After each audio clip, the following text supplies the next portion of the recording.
सोलापूर जिल्ह्यात भीषण पाण्याची टंचाई आहे आणि या पाण्याच्या टंचाईमुळे शेतीला द्यायला देखील पाणी नसल्यामुळे अशा पद्धतीनं शेतीवर रोटर फिरवण्याची वेळ शेतकऱ्यांवरती आलेली आहे। दक्षिण सोलापूर तालुक्यातल्या वेगवेगळ्या गावांमध्ये अशा पद्धतीने रोटर शेतांमध्ये फिरत असलेलं चित्र आपल्याला पाहायला मिळतात। शेतकरी माझ्यासोबत आहेत, त्यांच्याशी बोलूयात। आता किती एकर शेती आहे? खरं तर या काळात तुम्ही स्वप्न बघत असता की पुढच्या काळात आपल्याकडं ऊस येईल आणि आपण ते पैसा त्याच्या माध्यमातून मिळेल, मात्र आता रोटर फिरवावं लागतं सगळ्यांना। फिरवावं लागतं साहेब, आता पाणी कमी आहे, 1-2 एकर ऊस आहे, पाणी कमी पडलं आहे म्हणून वाळला आहे। साधारणतः कधी लागवड केलेली होती, किती खर्च आलेला होता?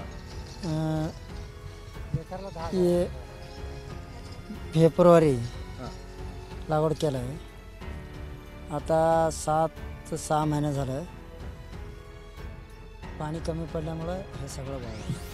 महिला देखील आपल्यासोबत आहेत। ताई, खरं तर मी जसं म्हणालो की मुलांची स्वप्न असतात, सगळं करायचं असतं, मात्र आता या काळात तुम्ही रोटर फिरवताय।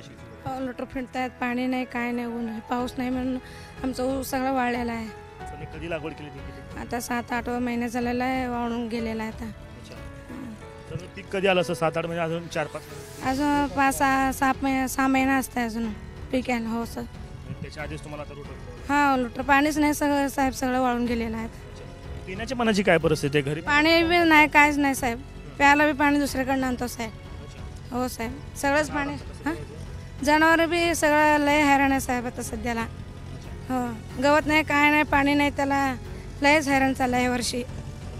हो, मला सांगा, तुमची किती एकर शेती आहे आणि काय लागवड केली ती, कधी लागवड केली होती आणि काय परिस्थिती आहे? 3 एकर शेत आहे साहेब, 3 एकरमधलं सगळं ऊस आहे। ऊसामध्ये पाणी अजिबात नाही, प्यायला सध्या अवघड आहे। आता सध्या बघा 4-5 महिने झाले ऊस वाळून गेलं आहे, प्यायला बी गुराला बी पाणी नाही, का नाही, सगळं परिस्थिती अवघड आहे सध्या।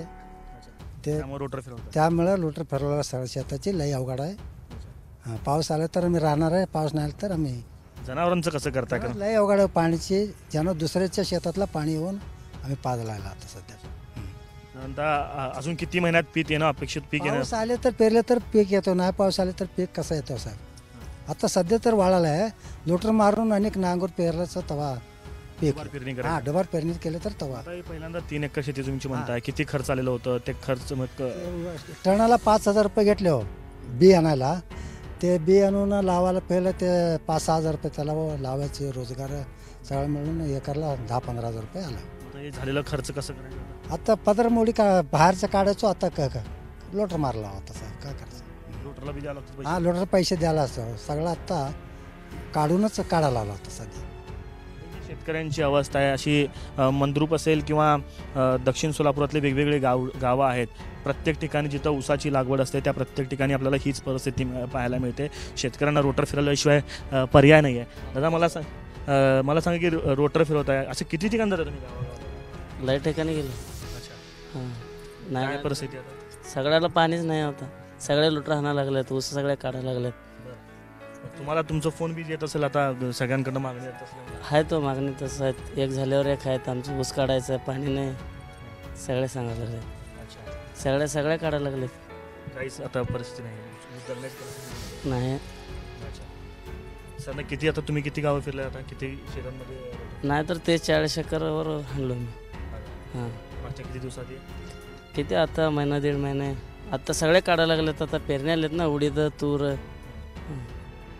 शेतकऱ्यांना अपेक्षा आहे, ऊस जी लागवड केलेली होती त्यावरती रोटर फिरवला तर दुबार पेरणी करून कसं बसं घर तर चालवता येईल। त्यामुळं या काळात रोटर फिरवण्याचं संपूर्ण गावामध्ये आपलं कुठंही असेल, दक्षिण सोलापूर तालुक्यातल्या वेगवेगळ्या गावांमध्ये असं रोटर फिरवताना लोक आपल्याला दिसत आहेत। शेतकरी बळीराजा खरं तर मेटाकुटीला आलेला आहे। पाण्यापासून जनावरांना जगवणं मुश्किल झालेलं आहे, घरी पिण्यासाठी पाण्याची अडचण आहे आणि ती जी स्वप्न पाहिली होती या ऊसाच्या शेतीवरती, उत्पन्न येईल आणि पुढचं आपलं भविष्य सुंदर होईल, मात्र या पाणी नसल्यानं आसमानी संकटामुळं शेतकऱ्यांना मात्र त्या स्वप्नांवरतीच रोटर फिरवावं लागतंय।